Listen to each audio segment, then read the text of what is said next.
In today's class, we're going to start the new subtopic of the circle theorems, and that particular topic is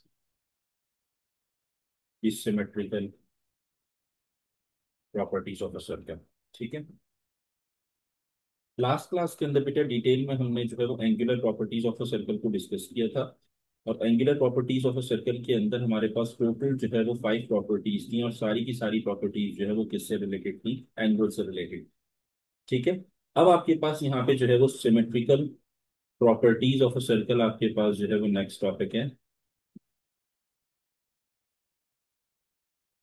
and in this topic हमारे पास यहाँ पे total 4 properties होती हैं, symmetrical properties. और उन 4 symmetrical properties को हम detail में बेटा डिस्कस करते हैं। उससे पहले हम ऑलरेडी एक दो चार जो आपकी टर्मिनोलॉजीज हैं जो हम सिमेट्रिकल प्रॉपर्टीज में डिस्कस करेंगे, that is tangent, chord, similarly radius, diameter, ये सारी चीजें हम इन डिटेल जो है वो ऑलरेडी डिस्कस कर चुके हैं। सही, जब हमने ये चैप्टर स्टार्ट किया था बेटा कि आपके पास डेफिनेशंस क्या होती हैं, राइट। तो अब जो हमारे पास क्लास है इसमें हम स्टार्ट करते हैं डायरेक्ट प्रॉपर्टीज को, और प्रॉपर्टीज से हम जो है वो मूव ऑन करते हैं। लेट्स से कि सबसे पहले आपके पास आती है first property. As you know कि if I talk about the definition of a chord, तो कॉर्ड एक ऐसी लाइन होती है जो सर्कल के दोनों पॉइंट्स को, यानी एक ऐसी लाइन जो अपने दोनों पॉइंट्स को सर्कल के सरकमफेरेंस पे टच करे, right, but it does not pass through the centre, that particular line is known as a chord. सही। अब लेट से मैं ये कहता हूं कि मेरे पास एक सर्कल है with the centre, and we have a chord, और कॉर्ड वो कोई कहीं भी आपके पास हो सकती है। इट्स नॉट नेसेसरी कि वो कॉर्ड आपके पास जो है वो किसी एक डायरेक्शन में हो, या वर्टिकल या हॉरिजॉन्टल हो, नहीं। वो कॉर्ड आपके पास कहीं भी हो सकती है। फॉर एग्जांपल ये कॉर्ड है, ये कॉर्ड आ गई। एज पर the definition this is a chord, right. अब ये मेरे पास कॉर्ड है, और इस कॉर्ड के अंदर हमारे पास अगर कोई लाइन अगर कोई लाइन हमारे पास वर्टिकली ड्रॉप होती है कॉर्ड पे from the centre, if a line vertically drop on a chord from the center, it will always makes the angle of 90 degrees। हमेशा जो एंगल है वो कितने का बनेगा? फर्स्ट ऑफ ऑल ये याद रखना, 90 डिग्रीज का आपके पास एंगल बनेगा। एक बात हो गई। दूसरी बात बेटा आपके पास यहां पर क्या है कि जब भी वो एंगल आपके पास 90 डिग्री का बनाएगा, साथ साथ वो एक और काम करेगा, it will divide that particular line which is dropped vertically on a chord, will divide the chord into two equal parts. Chord को दो इक्वल पार्ट्स में जो है वो ब्रेक डाउन कर देगा, लाइक दिस। ठीक है। तो पता ये चला कि आपके पास if we have a chord of A B, तो जो ओ, और इस पॉइंट को हम नेम कर देते हैं बेटा एक्स। तो ये जो ओ एक्स आपके पास ड्रॉप हुआ कॉर्ड ए बी के ऊपर, उसने बाइसेक्ट किया, तो ये आपके पास परपेंडिकुलरली बाइसेक्टर कहलाएगा, यानी परपेंडिकुलर बाइसेक्टर कहलाएगा। ठीक है। तो हमारे पास बेसिकली जब भी कोई line from the centre vertically drop होती है on a chord, it will always divide the chord या बाइसेक्ट द कॉर्ड, हम कह सकते हैं, या ये कह सकते हैं it will always divide the chord into two equal parts. ठीक है। तो बाइसेक्शन का वर्ड जो है वो ज्यादा सूटेबल होता है कि आपके पास जो है उसने कॉर्ड को दो हिस्सों में इक्वली ब्रेक डाउन कर दिया। जब दो इक्वली हिस्सों में ब्रेक डाउन कर दिया, तो यहां मुझे दो चीजें पता चली। एक कि O X is perpendicular to AB because it is making the angle of 90 degrees with the chord. OX is making the angle of 90 degrees with the chord. That's why we can say it's a perpendicular. Second scenario क्या है? Second scenario ये है कि मेरे पास ए x जो है वो कंप्लीटली इक्वल है एक्स बी के। As we know X is a mid point. सही है। तो ये दो प्रॉपर्टीज आपको पता चली, and these property will help you out if the question appears regarding two symmetrical properties of a circle. तो ये प्रॉपर्टी आपको बहुत हेल्प आउट करती है कि अगर कोई लाइन मेरे पास वर्टिकली ड्रॉप हो from the centre to the on the chord, it will divided into two equal parts. तो आपकी जो वैल्यू होती है वो आप आसानी के साथ, जो साइड है या लेंथ है, वो आप इजीली कैलकुलेट कर सकते हो। तो बेसिकली हमारे पास जो सिमेट्रिकल प्रॉपर्टीज की बात होती है, यहाँ पे आपके पास सिर्फ एंगल का डिस्कशन नहीं होता। यहाँ पे आपके पास जो डिस्कशन होता है वो साइड्स वाइज डिस्कशन हम कर रहे होते हैं कि हम साइड को किस तरीके से कैलकुलेट कर सकते हैं by using the different properties. ठीक है। सेकंड आपके पास होती है बेटा, if we have a circle with the centre and there are two chords like this. ये कॉर्ड है आपके पास और एक कॉर्ड बेटा ये रही। These are the two chords. if the line from the center drops on each of the chord perpendicularly, that means making the angle of 90 degrees, तो ये मेरे पास 90 डिग्री बनाएगा। this will make the angle of 90 degrees। Similarly ये जो मेरे पास angle है ये भी आपके पास 90 डिग्री का एंगल बना रहा होगा। ठीक है, according to the property if we treat each chord individually. अगर मैं थोड़ी देर के लिए ये अज्यूम करता हूं मेरा सिर्फ ये वाला पोर्शन है कॉर्ड का, ये नहीं है, तो कॉर्ड की definition from the first property क्या कहलाता है? When a particular line drops on a chord it will makes an angle of 90 degrees. ठीक है, तो ये प्रॉपर्टी दोनों कॉर्ड्स के लिए होल्ड कर रही होती है। ठीक है, अच्छा अब यहां पे आपके पास लेट से मेरे पास A B and we have, if this is your A B and we have M N, ये मेरे पास है। एंड द पॉइंट जिस पे आपके पास जो है वो परपेंडिकुलर लाइन ड्रॉप हुई, if we name it as P Q and this is your origin. ठीक है, अब क्वेश्चन जो प्रॉपर्टी है, प्रॉपर्टी क्या होल्ड करती है कि if the distance from OP to O Q is equal then we can say the length of both chords are equal. समझना बेटा बात को मैं क्या कह रहा हूं। इफ वी से कि हमारे पास यहां से जो डिस्टेंस है from the centre to the first chord and from the same centre, क्योंकि सेंटर ऑफ अ सर्कल एक ही होता है, तो from the centre to the second chord, if these two lines are having the equal distance, ये equal distance है, then we can directly say the length of the chords are also equal. So in case if in the question you have been given with the length of a chord, right, ये दो chords की length आपको दे दी जाती हैं and they ask you to find out the value of OQ. So instead of doing any kind of solution, आपको ये पता होना चाहिए, ये प्रॉपर्टी होल्ड करती है कि अगर दो कॉर्ड्स की लेंथ सेम है तो इसका मतलब यह है कि जो लेंथ मेरे पास जो परपेंडिकुलर लाइन ड्रॉप हुई है from the centre to the chord, इनकी लेंथ भी आपस में सेम होंगी, इक्वल होंगी। ठीक है, तो प्रॉपर्टी क्या होल्ड करेगी यहां पे? If A B equals to M N, और we can say if perpendicular lines कौन सी होंगी बेटा? PO and O Q are equal. ठीक है, मैथमेटिकल टर्म में बीच में इक्वल साइन का मतलब ये both the lines are equal, then we can say the length of A B is also equals to M N. यानी जो कॉर्ड्स की लेंथ है वो भी आपस में क्या होंगी बेटा? बराबर होंगी हमारे पास। प्रॉपर्टी नंबर 3 बेटा आपके पास बहुत आसान और बहुत सिंपल है। प्रॉपर्टी नंबर 3 ये कहती है कि if we have a tangent and you know the definition of a tangent, a line which touches the circle at one point. अब वो किसी भी पॉइंट पे टच कर सकती है, इसमें कोई जो है वो रूल नहीं है हमारे पास कि वो हॉरिजॉन्टल है, वर्टिकल है, या आपके पास स्लांटेड है, किसी भी फॉर्म में वो आपको जो है वो टच कर सकती है वो लाइन। सही है, तो अगर मेरे पास एक जो है वो टेंजेंट है और वो टेंजेंट मैं ऐसे ड्रॉ कर देता हूं like this, this is my tangent. ठीक है, ये मेरे पास एक टेंजेंट है।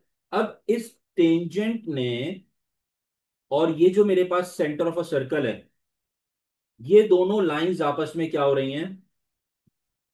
ये दोनों पॉइंट्स आपस में कनेक्ट हो रहे हैं।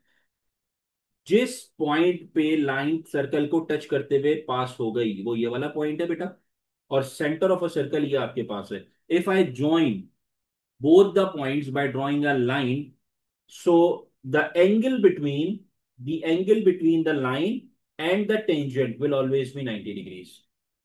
The angle between the line and the tangent will always be 90 degrees। ये हमेशा कितने के बराबर होगा? 90 डिग्रीज के बराबर होगा। क्वेश्चन अराइजेस कि क्या ये सिर्फ इसी सिनेरियो के लिए कि अगर लाइन वर्टिकल है? ऐसा कुछ भी नहीं है। लेट्स से कि अगर मैं आपसे ये कहता हूं कि मेरी लाइन ये जो है वो यहाँ पे इस तरीके से थोड़ी सी स्लांटेड है, this line also fulfills the definition of a tangent because it touches the circle at one point only, इस पॉइंट पे टच कर रहा है, दैट्स इट। तो यहां से अगर मैं जो है वो ड्रॉप करता हूं एक line from the centre, to the tangent like this, ये मेरे पास ड्रॉप हो गई। ठीक है, तो आपके पास यहां पर जो एंगल बनेगा between the line and the tangent will always be equals to 90 degrees, हमेशा 90 डिग्री का बनेगा। सो कोई हार्ड एंड फास्ट रूल नहीं है कि लाइन इज वर्टिकल या horizontal, it can be slanted also, it can be at any point on the circumference, but the thing is it must be a tangent. And you all know the definition of a tangent, that a line which touches the circle at one point only, right? That is the definition of a tangent. तो एक ऐसी line जो circle को एक point पे touch करते हुए गुजर जाए वो टेंजेंट है। और टेंजेंट के ऊपर अगर मैं वर्टिकली एक लाइन को ड्रॉप करता हूं from the centre, it will always make the angle of 90 degrees, right? Now we have the last property, property number 4। Property number 4 बेटा आपसे कहती है कि if we have a circle with the centre and there are two tangents, this time we are having the two tangents. एक बेटा आपके पास ये आ गया समथिंग लाइक दिस, ये आपके पास टेंजेंट है, and we have the second one also, ये आपके पास दूसरा टेंजेंट है बेटा, दीज टू टेंजेंट्स। सही। अब ये जो दोनों टेंजेंट हैं ये एक पॉइंट पे मीट कर रहे हैं, and this is your point T, let say ये पॉइंट टी है। ठीक है, according to the property, previous property which is property number 3, कि whenever a perpendicular line drops from the center on the tangent it will make the angle of at 90 degrees। कितने पे? 90 degrees पे मेरा angle बनेगा, ये 90 degree पे angle बन गया। Similarly if I draw a line from the center to this tangent it also makes the angle of 90 degrees। ये तो हमने ऊपर वाली प्रॉपर्टी से सीख ली थी ये बात। सही। अब देखो हमारे पास जो ये सेंटर है आपके पास O, हमारे पास जो प्रॉपर्टी है वो प्रॉपर्टी ये कहती है कि these two tangents are equal. सही है, प्रॉपर्टी जो आपके पास है वो कहती क्या है कि these two tangents are equal. लेकिन ये टेंजेंट बराबर कब होंगे इसको थोड़ा सा हम समझते हैं। ये टेंजेंट बेटा जब बराबर होंगे if I draw a line, समझने वाली बात है। If I draw a line like this, ये मैंने एक लाइन ड्रॉ कर दिया। ठीक है, अब ये जो मेरे पास लाइन है इसने क्या किया, दो डिफरेंट ट्राइंगल्स बना दिए और दोनों के दोनों राइट एंगल ट्राइंगल हैं। सही है, लेट्स से कि मैं यहाँ पे ए कह देता हूं और ये कह देता हूं बी। सो जो फर्स्ट ट्राइंगल मेरे पास है that is O A T, and the second triangle is O B T. थोड़ा सा ध्यान से बेटा इस प्रॉपर्टी को समझना। ये मेरे पास O A T is the first triangle making an angle of 90 degrees, that means it is a right angle triangle। Similarly OBT, this is also another triangle, it's also a right angle triangle। अब हमने ये कहा कि tangent जो है वो दोनों tangents equal हैं, तो हमने किसी बेसिस पे कहा होगा। तो उसका रीजन ये है, यू ऑल नो कि अगर मैं ओ से ए के डिस्टेंस और ओ से बी के डिस्टेंस की बात करता हूं तो this distance is known as a radius, right? Radius इसे क्यों कहते हैं? क्योंकि हमें डेफिनेशन ऑफ रेडियस हमने क्या सीखा था कि when a line is drawn from the centre of a circle to the circumference of a circle at any point, किसी भी पॉइंट के ऊपर, it will always be called as a radius. तो ये भी रेडियस है, ये भी रेडियस है।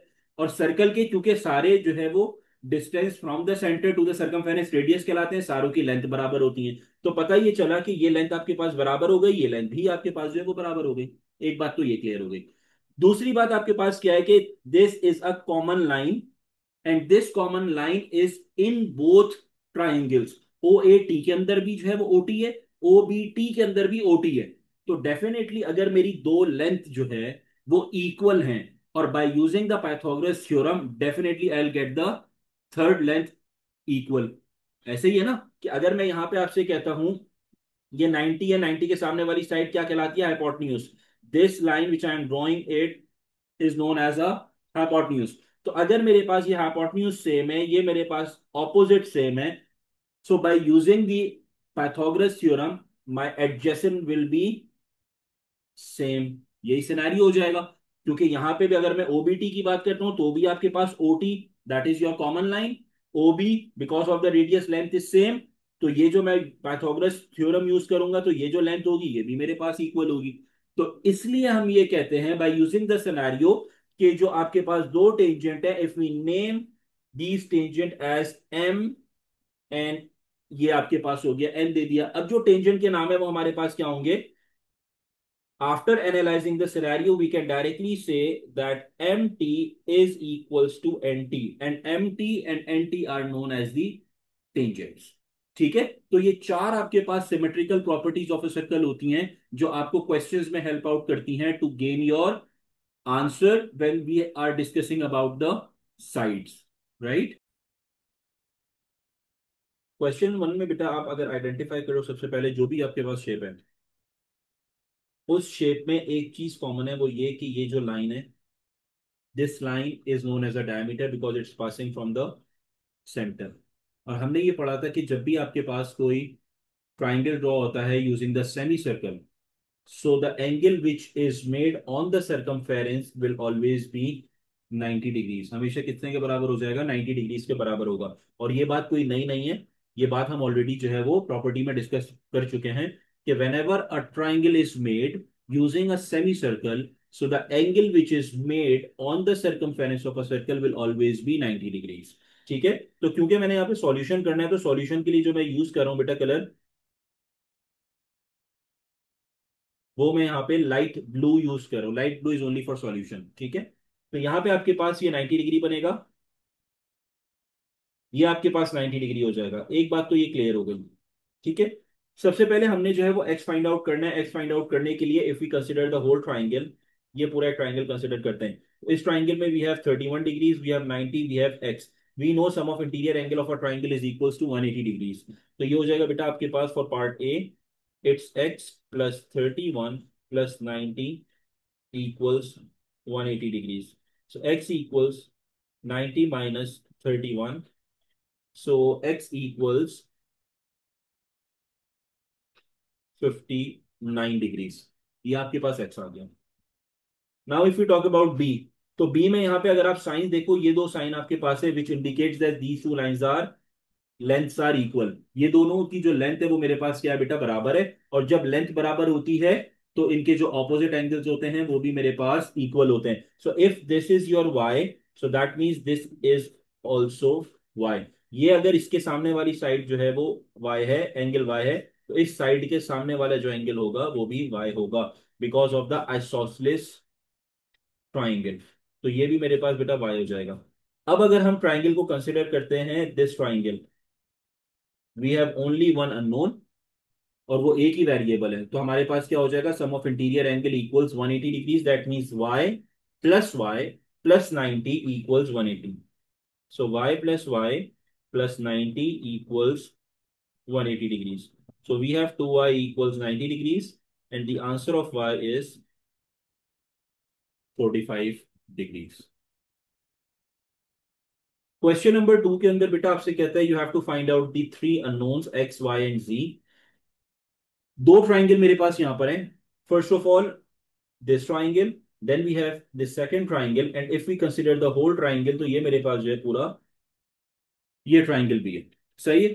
अब ये जो आपके पास लाइन है, this line is known as a diameter which is basically of a semi circle, and if we consider the whole triangle, तो यहाँ पे मेरे पास जो है वो सेमी सर्कल की कंडीशन को देखते हुए हम यहाँ पे 90 डिग्री जो हमारा फॉर्म हो रहा है that is on the circumference which is basically this whole. अगर मैं यहाँ पे थोड़ा सा इसको, ये आपके पास z है, और जो 90 फॉर्म हो रहा है बेटा वो आपके पास ये पूरा है, ये पूरा 90 डिग्री है। This is completely 90 degree, right. अच्छा, अब मुझे अगर इसे सॉल्व करना है, सो फर्स्ट ऑफ ऑल मेरे पास अननोन्स मैंने यहाँ पे आइडेंटिफाई करने के, मेरे पास अननोन्स कितने हैं यहाँ पे? अच्छा, ये बेटा ये दो मेरे पास, ये कंप्लीटली मेरे पास यहाँ पे जो है वो क्या बन रहा है? ट्राइंगल बन रहा है। मोस्ट ऑफ द स्टूडेंट जो मिस्टेक करते हैं वो पहले मैं आइडेंटिफाई करवा देता हूं। They consider this triangle as an equilateral triangle, क्योंकि दिखने में ये नजर आ रहा है इक्वल लेंथ का, तो उसे वो क्या कंसिडर करते हैं? इक्विलैटरल ट्राइंगल कंसिडर करते हैं। और इक्विलैटरल ट्राइंगल को देखते हुए जो है वो उसकी कोई ना कोई कंडीशन अप्लाई कर रहे होते हैं, जो गलत अप्रोच है। सबसे पहले आपने एक चीज आइडेंटिफाई करनी है कि this line which I am marking it with yellow, this line and the second one, ये these two lines are known as a radius. आपको ये बात पता है, ये दोनों लाइंस क्या कहलाती हैं बेटा? रेडियस कहलाती हैं। रेडियस क्यों कहलाती हैं? क्योंकि सेंटर से लेके सरकमफेरेंस को टच कर रही हैं। जब रेडियस है, रेडियस की लेंथ बराबर है, तो जो side opposite to the radius होगा वो भी बराबर होगा। तो इसका मतलब है कि अगर मेरे पास यहां पे ये एंगल है, इस एंगल के सामने वाली साइड ये येलो साइड है, सिमिलरली ये वाली साइड, इसके सामने वाला एंगल ये है जेड, तो इसका मतलब ये अगर 55 है तो जेड भी आपके पास कितने के इक्वल होगा? 55 के बराबर होगा। And you know the reason, because of the radius. ठीक है, तो आपके पास यहाँ पे फर्स्ट ऑफ ऑल अगर सी की बात कर लेते हैं डायरेक्टली, तो जेड जो है वो आपके पास किसके बराबर है बेटा? 55 डिग्रीज के बराबर है। And the reason, radii property. Radii क्यों कह रहा हूं? क्योंकि आपके पास जो है वो एक से ज्यादा रेडियस है, सही है। तो जब आपके पास प्लूरल ऑफ रेडियस होते हैं तो उसे रेडियाई बोला जाता है। तो रेडियाई प्रॉपर्टी की वजह से जो है वो आपके पास जेड की वैल्यू 55 हो जाएगी। ठीक है, अब हम जो है वो यहाँ पे इस ट्राइंगल को कंसिडर करते हैं। तो ये ट्राइंगल आपके पास जो है वो कंप्लीट ट्राइंगल है, और इस कंप्लीट ट्राइंगल के अंदर we have the two lengths, तो two angle sorry.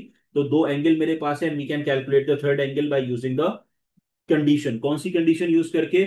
Some of interior angle equals 180 degrees. तो यहां पे मेरे पास हो जाएगा बेटा 55 plus Z plus X equals 180 degrees. अब जेड जो है वो आपके पास 55 के बराबर है, ऑलरेडी हम जो है फाइंड आउट कर चुके हैं पार्ट सी में। तो ये हो जाएगा x equals 180 minus 55 minus 55। So we have x equals 180 minus 110। So the answer of x equals 70 degrees. ये आपके पास एक्स फाइंड आउट हो गया।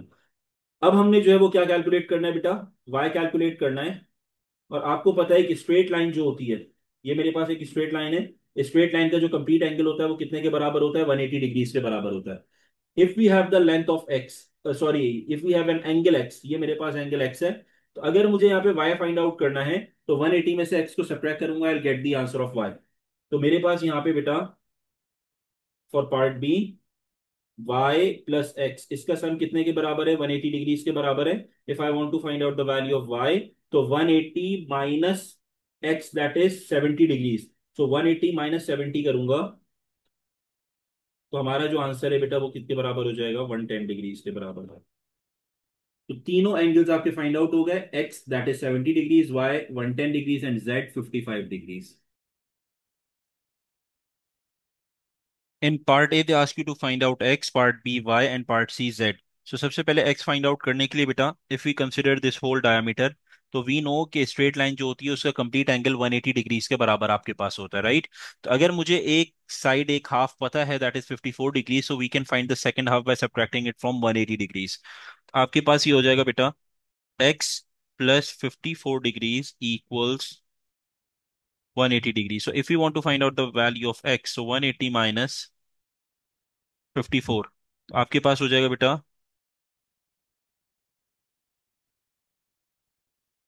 126 डिग्रीज आपके पास आंसर आ जाएगा, ठीक है। नाउ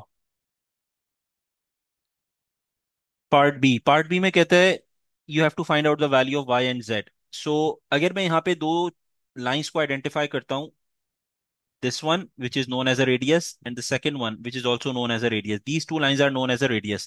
अगर ये दोनों लाइंस जो है वो रेडियस हैं, तो इनकी इन लाइंस के जो ऑपोजिट वाले एंगल्स होंगे ये भी दोनों इक्वल ही होंगे। तो इसका मतलब ये है कि जो x और y दोनों बराबर हैं। तो अगर मैं यहाँ पे इसको y इक्वल्स z लिख दूं, क्योंकि z और y इक्वल है, ठीक है। तो अगर मैं यहाँ पे y इक्वल z लिख दूं, I can say y plus z plus x, इन तीनों का जो सम है वो 180 के बराबर होगा, क्योंकि ये कंप्लीट मेरे पास एक ट्राइंगल फॉर्म कर रहा है। And we can apply the property of interior angles of a triangle, ठीक है। तो हमारे पास यहाँ पे y प्लस z की जगह अगेन y लिख देता हूँ क्योंकि दोनों बराबर हैं, और x की वैल्यू आपके पास 126 आई है बेटा, इक्वल्स 180 डिग्रीज हो जाएगा, ठीक है। अब आपने नेक्स्ट स्टेप में क्या करना है, 2y equals 180 minus 126। So we have 2y equals 4, 54 आपके पास आ गया। And the value of y is 54 divided by 2। 2 1 are 2, 2 2 are 4, and 2 7 are 14. So if y is equals 27 degrees, z will also be equals to 27 degrees as per the condition of radii property. ठीक है बेटा।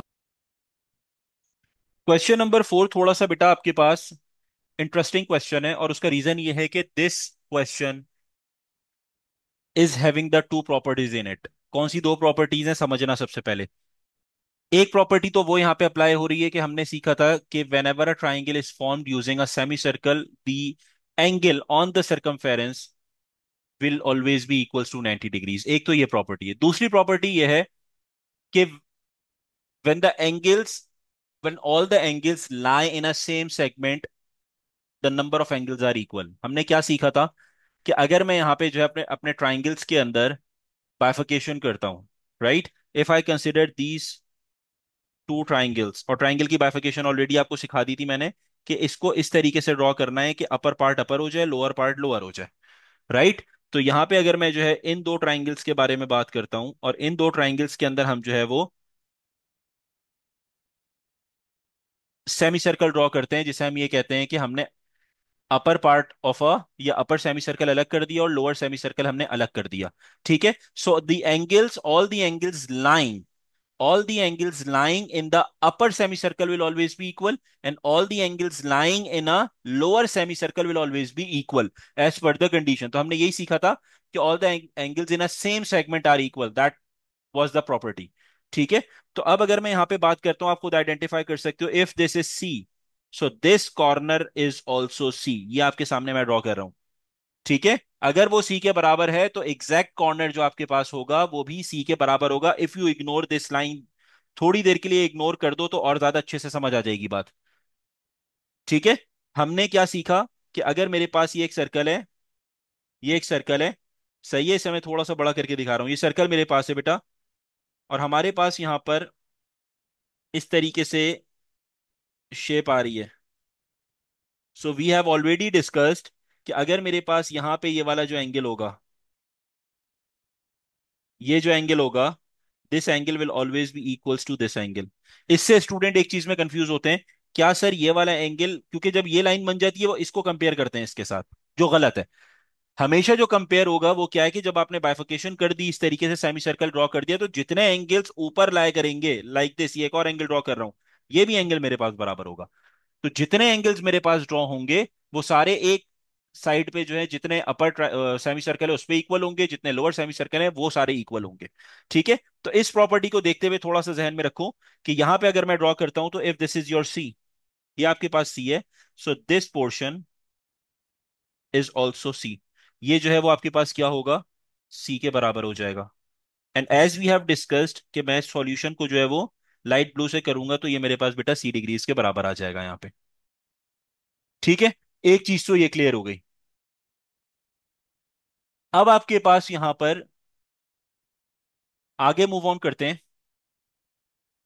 क्योंकि सी आपको यहां पे समझ आ गया। ठीक है। अब यहां पे एक चीज देखो, अगर मैं इसकी बात करता हूं, इस ट्राइंगल को सिर्फ कंसिडर करो थोड़ी देर के लिए, जस्ट कंसिडर दिस ट्राइंगल।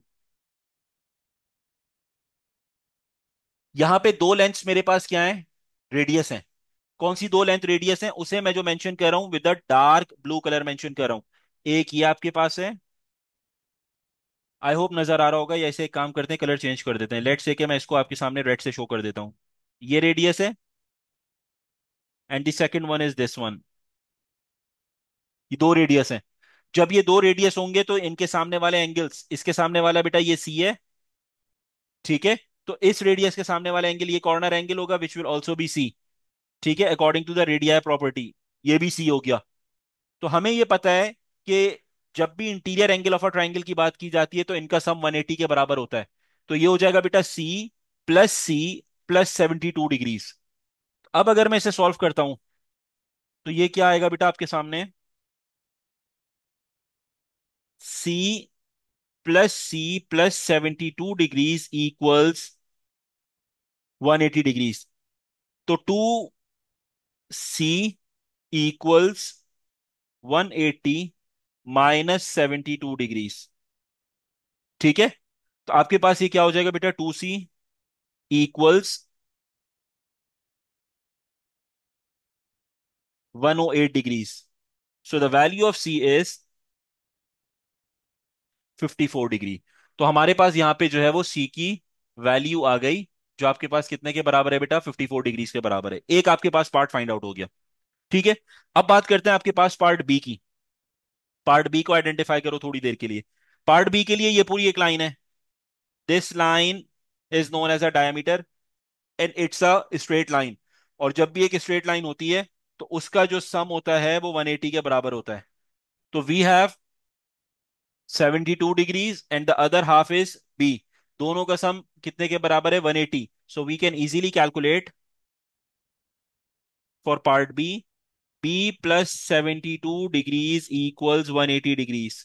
तो अगर मुझे बी का आंसर चाहिए तो 180 में से 72 को क्या करूंगा, सब्ट्रैक्ट करूंगा। तो I will be having the answer which is equals 108 degrees. तो बी का आंसर आपको मिल गया जो बराबर है बेटा 108 डिग्रीज के।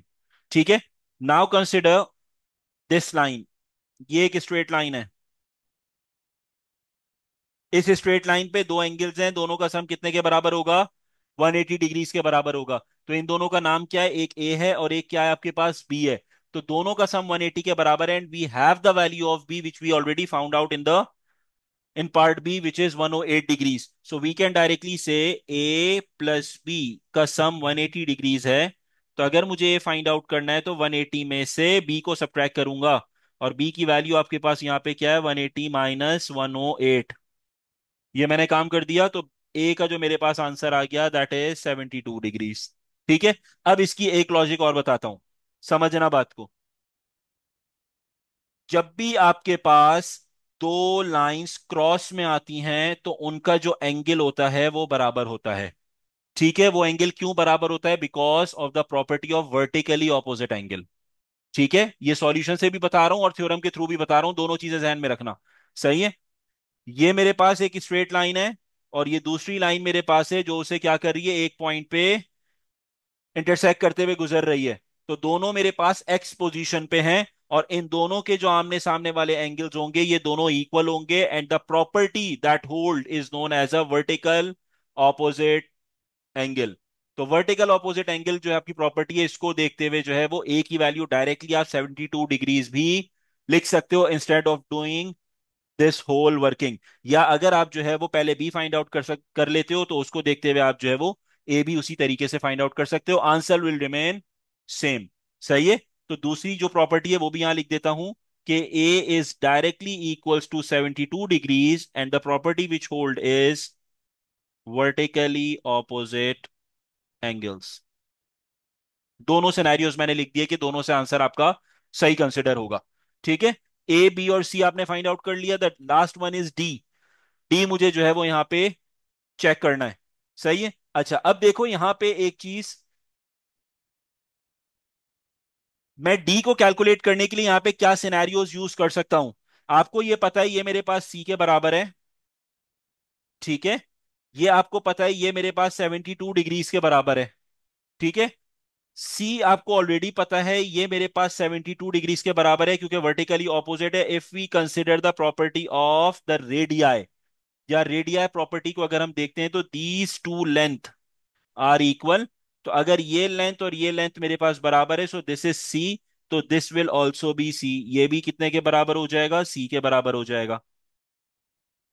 तो ये तो सेम मेरे पास वही ट्राइंगल बन गया जो ये आपके पास सामने ट्राइंगल है। सो वी कैन डायरेक्टली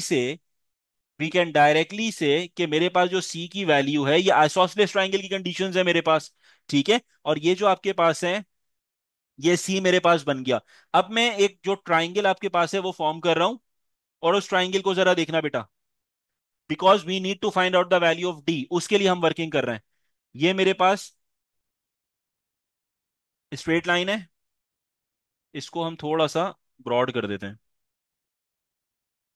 ये आपके पास है बेटा this triangle, this is your triangle. इस ट्राइंगल को अगर मैं आइडेंटिफाई करता हूं तो आपको पता है this is your radius as the line is passing from the centre, through the centre. तो ये आपके पास क्या हो गया बेटा, डायामीटर। और ये जब मेरे पास ये डायामीटर है, तो डायामीटर से, क्योंकि सेमी सर्कल से मेरा ट्राइंगल फॉर्म हो रहा है, तो ये जो एंगल होगा ये 90 डिग्री का एंगल होगा एज पर द प्रॉपर्टी। तो अगर ये मेरे पास जो है वो 90 डिग्री का एंगल बन रहा है, this angle is of 90 degrees. So if we consider the triangle, we have D, which we need to find out. We have this angle, which is 90 degree, and we calculated this one, which is C, जो हम already find out कर चुके हैं। तीनों का sum कितने के बराबर होगा आपके पास, 180 डिग्रीज के बराबर है। तो we can easily calculate the value of D. D को हम जो है वो कैलकुलेट कर सकते हैं। अच्छा, सी की जो वैल्यू थी वो 54 आई थी, याद रखना बेटा। तो we can say for part D, C plus D plus 90 degrees equals 180 degrees. So we need to find out the value of D. So 180 minus 90 minus C. And D equals 90 minus C. And we have the value of C, which is 54 degrees. ये आपके पास है। तो D जो आपके पास आ जाएगा बेटा, वो क्या आ जाएगा, 36 डिग्रीज। ये आपके पास फाइनल आंसर आ गया।